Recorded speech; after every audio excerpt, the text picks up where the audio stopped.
સ્વતંત્ર દિવસે હું કાવડિયા ધ્વની આ સર્વની સમક્ષ મારી કાળી થયેલી ભાષામાં થોડું કહેવા માંગુ છું, તો તમે સૌ શાંતિથી સાંભળો એવી હું આશા રાખું છું. તમને ખબર જ હશે કે અત્યારે નાના બાળકો પણ વ્યસન કરતા શીખી ગયા છે.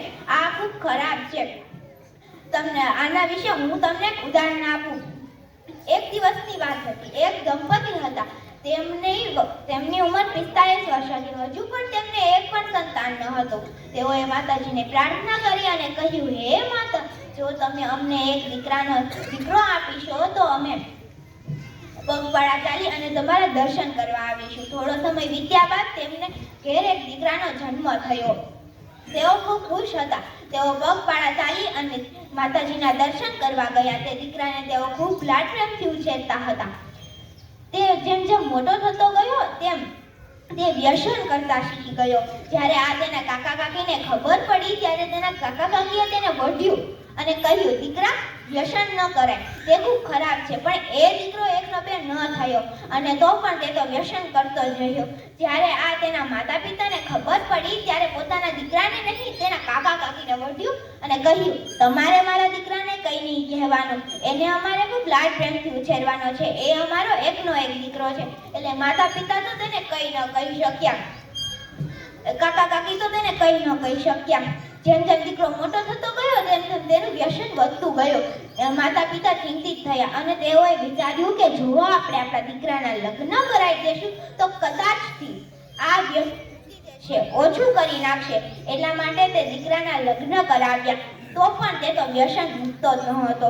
તેઓ વધારતો જ જતો હતો.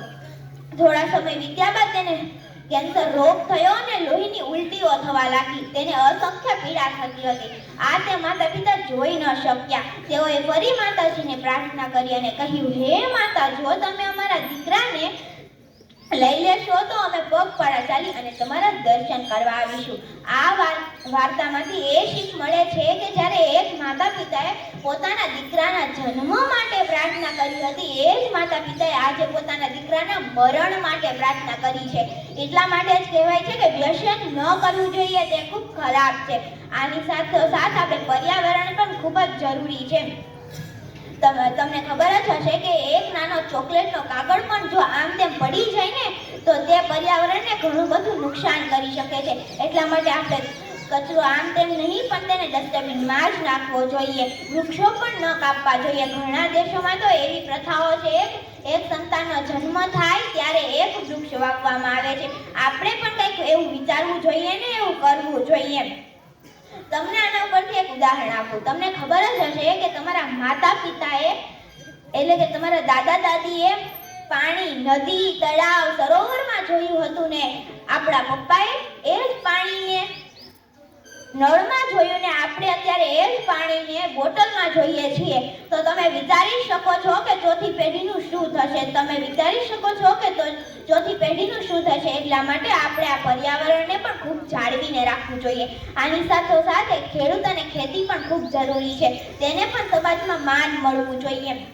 જ્યારે ખેડૂત પોતાનો પરસેવો પાડી અને એક એક દાણો ભેગો કરે છે અને એ આપણા પેટ સુધી પહોંચાડે છે. એટલા માટે આપણે પણ એને સમાજમાં સન્માન આપવું જોઈએ. અને આના ઉપરથી હું તમને ઉદાહરણ આપું. જ્યારે તેના દીકરા કે દીકરી હોય તેને તે ભણાવી ગણાવી અને ડૉક્ટર કે એન્જિનિયર બનાવે છે. જ્યારે એ જ ખેડૂત માતા પિતા તેના ઘરે જાય છે ત્યારે તે એમ કહીને તેને અપમાનિત કરે છે કે મારા ઘરે આવું બનીને નહીં આવવાનું, આવું બોલવાનું નહીં. જો એ જ ખેડૂતના દીકરા કે દીકરી તેને આ રીતના અપમાનિત કરતા હશે તો આ સમાજ શું તેને માન આપશે, તો આ સમાજ શું તેને માન આપશે. એટલે જ કહેવાય છે કે જે ખેડૂતના દીકરા કે દીકરી હોય, જે ખેડૂતના દીકરા કે દીકરી હોય એને તો પોતાની ઉપર ગર્વ હોવો જોઈએ. એને તો પોતાની ઉપર ગર્વ હોવો જોઈએ કે એ એક ખેડૂતના દીકરા કે દીકરી છે. એ એક ખેડૂતના દીકરા કે દીકરી છે. અસ્તુ જય ભારત.